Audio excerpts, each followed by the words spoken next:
જય પણ કેમ છે બધાને? તો જો આજ અમે બનાવી છે મેંગી. તો મેંગી બનાવું છું, પણ હું વઘારીને મેંગી બનાવું છું, આપણે બધે મસાલા વઘારીને. તો આગળ વિડીયોમાં બના રહેજો. તો જો હું કેવી રીતના મેંગી બનાવું છું, અને મેંગી આપણે અગાઉ એકવાર પલાળી વતન દઈ છે એ વતન હું તમને કહું કે આપણે શેમાં બાફા મૂકી દીધી છે મેંગીને. થોડુંક તેલ નાખવાનું, પાણી નાખવાનું, ગરમ થઈ જાય પછી એક મસાલો મેંગીનો નાખી દેવાનો, અને મેંગી આપણે પલાળવા મૂકી દેવાની. આપણે એટલે આવી સરસ બફાઈ જશે મેંગી. બફાઈ જાય પછી આપણે એનો વઘાર કરવાનો છે. તો જો અહીંયા આપણે વઘારની વસ્તુ છે, આવી સરસ મસ્તની થઈ જશે. તો અહીંયા આપણે જો વઘારની વસ્તુ છે, અહીંયા છે આપણે કોથમરી, અહીં છે મરચું અને ટમેટા. અને આપણે કાંઈ ડુંગળી નાખતા નથી, કેમ કે છોકરાને મેંગીમાં ડુંગળી ભાવતી નથી, એટલે આપણે નાખતા નથી. તો હાલો આપણે એનો વઘાર કરી નાખી મેંગીનું.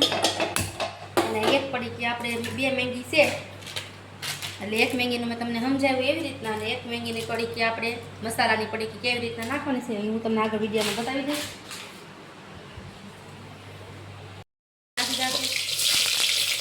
હવે નાખીએ ટમેટા. તો અહીંયા આપણે ટમેટા અને મરચાં કકડાવા મૂકી રાખે, એટલે બહુ નથી કકડાવાના, આમાં કકડાવાના છે.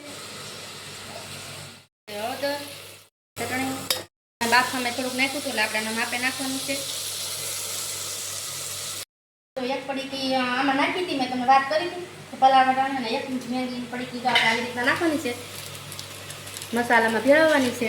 નાખીને એકવાર મેંગીને ટ્રાય કરજો, મેંગી થાય બહુ સરસ. મેં તમને વાત કરી હતી નાખી દઈશું.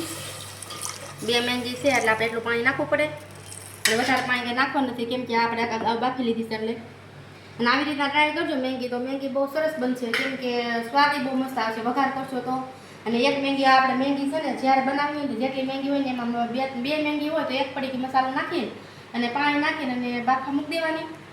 અને એક મેંગી આપણે આ વઘાર કરી એમાં નાખવાની, અને જાથી મેંગી હોય તો એ પ્રમાણે તમારે મસાલો નાખવાનો. જો આવી રીતના વઘાર કરશો તો મસ્ત લાગશે. હાલો આપણે નાખી દઈએ ધાણા જીરું.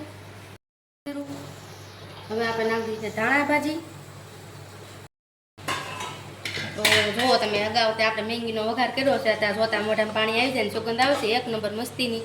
આપણે કરી ઢાંકી દઈએ, પછી ઉકળશે પછી આપણે મેંગી નાખી દેવું મેંગીની. અને જો બાફીને કરશો તો આવી સરસ થાય મસ્તીની.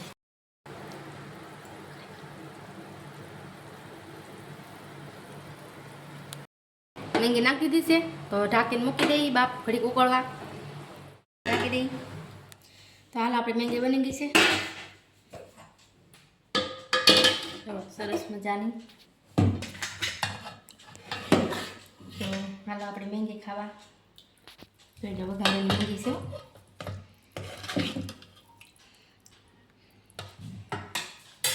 હાલો આવી જાય વઘારેલી મેંગી ખાવા. સુગંધ બહુ સરસ આવશે, જોતા જ લાગે તમને મોઢામાં પાણી આવી જાય જે ખાતા હોય એને. આપણે થોડી ખાટું મેંગી કાઢી લીધી છે, આવી જાય. હાલો આપણે મેંગી કરી લીધો, ખાવા બે જાય આપણે વઘારેલી મેંગી. હવે સ્વાદ વાળી